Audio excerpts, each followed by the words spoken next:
ఈ నెల 22వ తారీఖు ప్రధాని మోదీ. టిడిన్ టిడిన్ టిడిన్ టిడిన్. ఈ నెల 14న రాష్ట్రపతి అవార్డు. టిడిన్ టిడిన్ టిడిన్ టిడిన్. ఈ జూన్ 14న నంది అవార్డుల ప్రవేశం. టిడిన్ టిడిన్ టిడిన్. ఏంట్రా ఇది అనుకుంటున్నారా?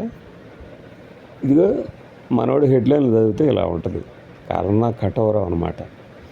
బహుశా నేను అంతకన్నా ఘోరంగా చదివాను, కొద్దిగా అతని స్థాయికి దగ్గరగా చదివాను తెలియదు, కానీ ఏదో పెద్ద నిక్నేములు కూడా పెట్టారు చాలామంది. ఇంకెవడు ముత్తుగాడు గాడు ఎందుకు అంటున్నానంటే, ఒకడి గురించి పూర్తిగా తెలిసిన తర్వాత మనకు ఏదైనా గౌరవం ఉంది అంటే అది కాస్త పోయేదాకా వాళ్ళలోని అసలు నైజం బయట పెడతారనమాట. ఒక గొంగళి పురుగు సీతాకోక చిలుకగా మారటం అనేది జీవపరిణామ సిద్ధాంతంలో ఒక భాగం.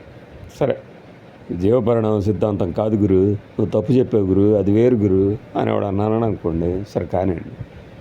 గొంగళి పురుగు సీతాకోక చిలుకగా మారే క్రమం, దాని ఏమంటారు, దాని లైఫ్ స్టైల్ అనుకోండి. అది అలా ఎలా వస్తుంది అనేది దానికి ఫుల్ రివర్స్లో అనమాట. చక్కగా కనిపిస్తూ ఉన్న సీతాకోక చిలుక చివరికి గొంగళి పురుగుగా మారితే ఏమవుతుంది? ఇటుగాడు అంటాడు. దీనికి మనవాళ్ళు చాలామంది అంటుంటారు కదా, ఏంటి బ్లాక్గా ఉంది, ఆడియోనే వినిపిస్తుంది, వీడియో లేదు అని.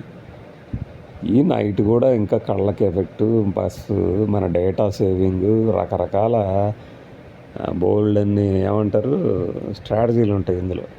రవితేజ్ ఏదో కామెడీ సినిమాలో అంటాడే, ఓర్ని మా కాన్సెప్ట్ ఏదో అర్థమైతే గుండె పగిలి వస్తావు అని. అట్లా చాలా తక్కువ తీసుకుంటుంది. ఇట్లా బ్లాంక్ వీడియో, చీకటి వీడియోలు అప్లోడ్ చేస్తున్నప్పుడు డేటా మామూలుగా అయితే 10 minutes వీడియో మనకు 1 GB దాకా వస్తే, ఇలాంటి వీడియోలు 10 MB వస్తుంది మ్యాక్సిమం. అది ఇంకొకటి, అసలు అంత అవసరమే ఉంది కనపడుతూనే చేయాలా అంటే కాలక్షేపంలాగా. విషయం ఏమిటంటే, మన వాడేం చేస్తున్నాడంటే, ఈ జర్నలిస్టులు ఈ మధ్య ప్రతివాడు మాట్లాడుతున్నాడు కదా, జర్నలిస్ట్ అంటే జర్నలిస్టులు అని రాజకీయ డాష్లుగా మారిపోయారు. అసలు వీళ్ళని ఏం చేయాలి, ఉరిదీసేయాలి అన్న రేంజ్లో కేకలు పెట్టాడు ఇందాక 9 నిజమేరా, నాకు అనిపించింది. దొంగే దొంగ నరుస్తుంటే ఎవడేం చేయగలడు? కిల్లాడీళ్ళు కిల్లాడీళ్ళు కిల్లాడీళ్ళు రా, లోకమంత భలే భలే కిల్లాడీళ్ళు రా అని మన జగత్ కిలాడీలలో విజయలలిత పాడుతుంటుంది ఒక పాట. అట్లా చుట్టూ దొంగలే వీళ్ళందరూ. ఇంకొకడిని పట్టుకొని, ఇంకొకడు అంటే నేను వాడుక భాషలో చెబుతున్నా, ఇంకొకడు దొరికాడు కదా అని చెప్పి వాడిని సావబాతున్నారనమాట. రే, నువ్వు జర్నలిస్ట్ ముసుగులో ఉన్న వాడివిరా, వీడివిరా, పెయిడ్ బ్యాచ్రా అనమాట. అరే, మనం ఏంటరా మరి? మనమే లోకోద్ధరణ కోసం ఉత్తపుణ్యానికి ఉద్యోగాలు ఏమైనా చేస్తున్నామా? మనము తీసుకుంటాంగా 1,50,000 2 లక్షలు ఎందుకు తీసుకుంటున్నాం? అదే మనం పనిచేసే సంస్థల్లోనే చిన్న డెస్క్లో పనిచేసే వీడియో ఎడిటర్లు, సబ్ ఎడిటర్లు, గ్రాఫిక్స్ వాళ్ళు, వాడికి జీతం ఒక 1,000 రూపాయలు పెంచాలంటే నా అవస్థలు పడాలి. మీ ముందు జబర్దస్త్ షోలన్నీ చేయాలి, కాస్త జీతం పెంచండిరా అని అడగటానికి. ఏళ్ల తరబడి జీతాలు పెంచుకోకుండా కూడా వాళ్ళు పని చేస్తూ ఉంటారు. వీళ్ళు మాత్రం రిజల్ట్స్ వచ్చిన సందర్భాల్లో జీతాలు పెంచుకుంటూ ఉంటారు. వీళ్ళని ఏమనాలి మరి? అలానే వీళ్ళట అసలు వార్తలా చెప్పట్లేదు. అమ్ముడు పోయిన జర్నలిస్టు ముసుగులో ఉన్నటువంటి డాష్లట రాజకీయ. జస్టిస్ మార్కండేయ కడ్జు అని ఒక ఆయన ఉన్నాడు. ఆయన ఏమన్నాడంటే, ప్రెస్ని ఒక పదం వాడాడు, అది ప్రెస్లో ఉన్న వాళ్ళందరికీ తెలుసు. ఇదే జర్నలిజంలో ఉన్నందుకు మేమేమి దానికి బాధపడలా, ఆయన ఆ పదం వాడినందుకు. ఈ సోకాళ్ళు డాష్ గాళ్ళందరూ తెగ రెచ్చిపోయారు. మమ్మల్ని అంత మాట అంటావా ఏయ్ అనుకుంటూ. అతను చాలా పరిశీలించాగా అన్నది, ఊరకన్నాడా? ఇప్పుడు వీడు ఏమంటాడంటే, అసలు వీళ్ళందరికీ శిక్ష పడాల్సిందే. పెట్టండి స్వామి, కేసులు పెట్టేసేయండి, లోపల నెట్టేయండి, ఏముంది అందులో. కానీ రేపు కోర్టు దగ్గర అతని వాదన ఒకటి ఉంటుంది. ఆ వాదనకి చచ్చినట్టు ఎవరైనా సరే బెయిల్ ఇవ్వాల్సిందే. అతను ఏమన్నాడు, దానిని మీరు ఏ విధంగా చిత్రీకరించారు అన్నది ఇప్పుడు క్లియర్గా జనాల ముందు కనపడుతుంది కదా. కనపడినా కూడా ఈ డ్యాన్సులు ఎందుకు? క్లియర్గా ఇది ఒక మోడస్ ఆపరాండి.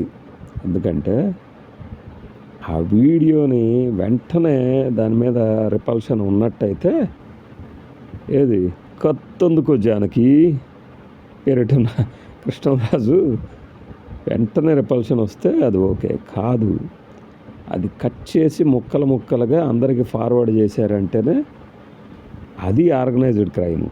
కట్ చేసి కావాలని ముక్కలు ముక్కలుగా అందరికీ ఫార్వర్డ్ చేసి, చూసారా వీడంత ఘోరం చేశాడు, వీడిని వదలొద్దు, మనం వీడిని ఎలా టర్న్ చేద్దామంటే అని వాస్తవానికి ఒక ఏదైనా కామెంట్ చేస్తే ఆ కామెంట్ చేసిన వాడి మీద ఉంటుంది.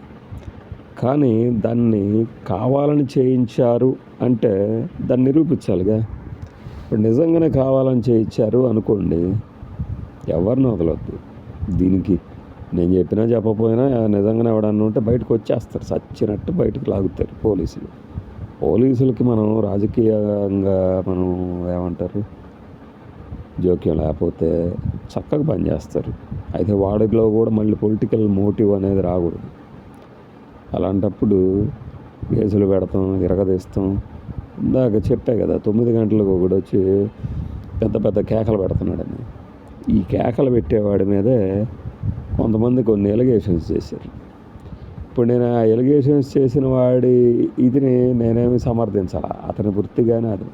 అతను తప్పుగా ఇతరుల జీవితాల గురించి మాట్లాడినప్పుడు విమర్శించాం. కానీ అతను ఎలిగేషన్స్ చేసినప్పుడు అతని ఎలిగేషన్స్ మీద ఖచ్చితంగా ఎంక్వైరీ చేయాలి కదా అన్నాం. అంతేగాని అతనికి మద్దతు ఇచ్చినట్టు కాదు అది.